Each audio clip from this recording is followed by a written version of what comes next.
नमस्कार, मी पंजाब डक. आज आहे 5 सप्टेंबर 2025. मी आलेलो आहे लाड जवळगाव, म्हणजे हे अहिल्यानगर मध्ये तालुका कोणता, शेवगाव तालुका आहे. या ठिकाणी मराठे सर यांच्या विहिरीच्या पूजनाचा कार्यक्रम आहे. आणि या ठिकाणी त्यांनी खास करून कशामुळे बोलिलं, या गाववाल्याने कशामुळे बोलिलं की सगळ्या महाराष्ट्रात पाऊस पडला, सगळीकडे पडला. वडे नाले वाहिले यांच्या गावाला हे पाहू शकता की इथं पाणीच आलं नाही या पावसाळ्यात. तर खास करून ह्या बंधाऱ्याला पाणीच आलं नाही. तर खास करून ह्या संपूर्ण गावकऱ्याच्या एक आनंदाची बातमी सांगतो. या ठिकाणी योगायोगाने सकाळचे पत्रकार आलेत, नवराष्ट्राचे पत्रकार आले, TV चॅनलवाले आले, तर सगळे गावकरी आलेत. तर सगळ्यासाठी आनंदाची बातमी. तुमच्या या अहिल्यानगर आणि बीड जिल्ह्यामध्ये, म्हणजे ही बाउंड्रीच आहे, अहिल्यानगर आणि बीड जिल्ह्यामध्ये 14 सप्टेंबर, 15 सप्टेंबर, 16 आणि 17च्या दरम्यान ह्या तळ्यामध्ये पाणी येणार आहे, म्हणून ही सर्वप्रथम आनंदाची बातमी. म्हणजे सांगायचं झालं तर समजा तुमच्या अहिल्यानगर बीड जिल्ह्यामध्येच नाही पाऊस पडणार, तर संपूर्ण महाराष्ट्रामध्ये 13 सप्टेंबर पासून ते 18 सप्टेंबरच्या दरम्यान दररोज वेगवेगळ्या भागात पाऊस पडणार आहे, म्हणून हे अंदाज लक्षात द्यायचा. आज आहे 5 सप्टेंबर, 6 सप्टेंबर.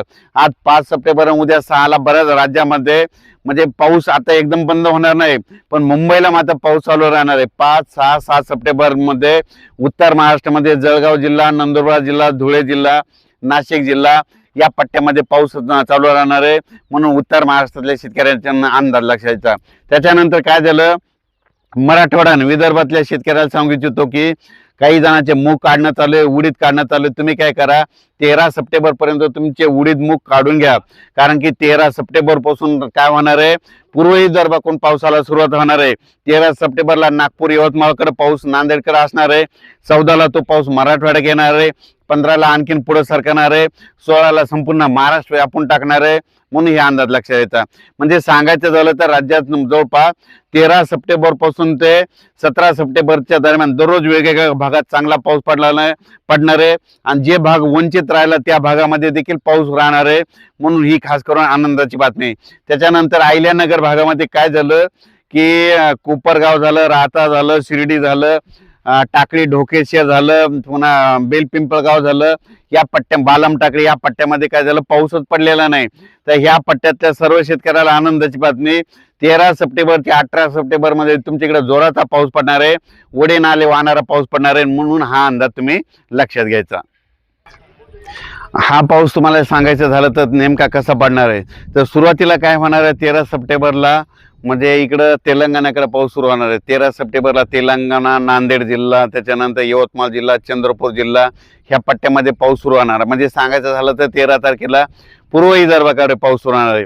त्याच्यानंतर ते पाऊस काय होणार, 13 सप्टेंबरच्या रात्रीच्याला परत पश्चिमी विदर्भाकडे येणार आहे. मग पश्चिम विदर्भाकडे तुम्हाला सांगायचं झालं तर अकोला जिल्हा, अमरावती जिल्हा, बुलढाणा जिल्हा, हिंगोली जिल्हा, वाशिम जिल्हा ह्या पट्ट्यामध्ये काय होणार आहे, 13 तारखेच्या रात्रीपासून ते 18 तारखेच्या दरम्यान परत ह्या इकडल्या भागामध्ये पाऊस येणार आहे. त्याच्यानंतर ते नांदेड जिल्हा, त्याच्यानंतर परभणी जिल्हा, त्याच्यानंतर लातूर जिल्हा, बीड जिल्हा, जालना जिल्हा, संभाजीनगर, धाराशिव जिल्हा, सोलापूर जिल्हा ह्या पट्ट्यात काय होणार आहे, म्हणजे 13 ते 18च्या दरम्यान जोराचा पाऊस पडणार आहे, म्हणून हा अंदाज लक्षात यायचा. त्याच्यानंतर काय होणार आहे, सातारा, सांगली, सोलापूर, कोल्हापूर तिकडे पण पश्चिम महाराष्ट्राकडे काय होणार आहे, 13 तारखेच्या रात्रीच्याला म्हणजे काही ठिकाणी 14ला पाऊस सुरू आहे, म्हणजे 13 तारखेला रात्रीच्याला काय होणार, पाऊस चांगला सुरू होणार आहे पश्चिम महाराष्ट्राकडे, म्हणून हे अंदाज लक्षात यायचा. त्याच्यानंतर उत्तर महाराष्ट्राकडे काय होणार आहे, 14 सप्टेंबरला पाऊस होणार आहे. नंदुरबार जिल्हा, धुळे जिल्हा, जळगाव जिल्हा, नाशिक जिल्हा ह्या पट्ट्यामध्ये काय होणार, 14 ते 18च्या दरम्यान उत्तर महाराष्ट्राकडे देखील पाऊस पडणार आहे, म्हणून हा अंदाज लक्षात यायचा.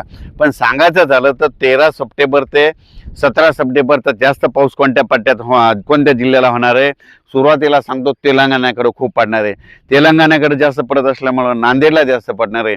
नांदेड कोण, त्याच्यानंतर काय होणार, नांदेडच्या बाजूला लातूर जिल्हा आहे, म्हणून लातूर जिल्ह्याला देखील जास्त पाऊस पडणार आहे. लातूर जिल्ह्याच्या बाजूला धाराशिव जिल्हा आहे, म्हणून धाराशिवला जास्त पडणार आहे. धाराशिवच्या बाजूला सोलापूर जिल्हा म्हणून तिकडे देखील पडणार आहे. त्याच्यानंतर काय होणार आहे, इकडे परभणी जिल्ह्यात देखील पडणार आहे. हे पाऊस पुन्हा बीड जिल्ह्यात पडणार आहे. त्याच्यानंतर हे पाऊस अहिल्यानगरकडे जाणार आहे. त्याच्यानंतर जालना जिल्ह्यात देखील पडणार आहे. त्याच्यानंतर हे पाऊस सांगायचं झालं तर परत काय होणार आहे, इकडं नाशिककडे